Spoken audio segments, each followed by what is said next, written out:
Now imagine you're just living your awkward school life, burying your face in a manhwa like the degenerate you are, and suddenly you're pulled in a manhwa. You've won the golden ticket. You're finally there. But too bad, this god is playing with you. For better or worse, you're there with a sword that talks back and a world that will not leave you alone. That is where our main character in Plauer finds himself. Now this is one of the most funnest manhwas I have read in ages, so I'm going to give my spoiler-free review on the art, the characters, and the story. The art of this manhwa is some of the most colourful and unique that I've seen in ages in manhwa, and it hits very hard. And that's the funnest thing, at the start it didn't necessarily seem like it was going to be the case, but you watch the art style develop throughout the manhwa. Not only that, the colour theory that they used, beautiful.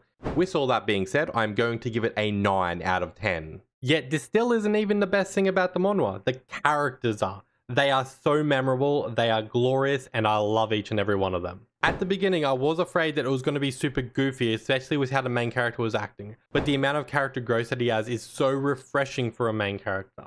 But then you also have all the other supporting characters that feel unique and alive. It just feels so good to read about them. So of course, yes, this category will also be a 10 out of 10.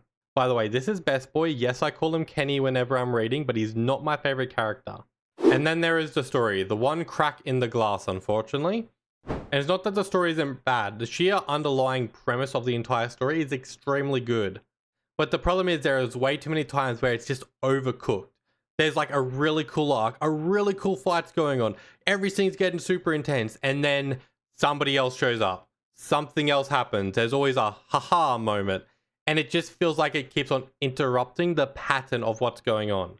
It's not bad all the time, but when it is bad, it gets really bad in my opinion. Like, there are large moments in the story that I feel happen, and then they don't really get addressed, or nothing major happens out of them.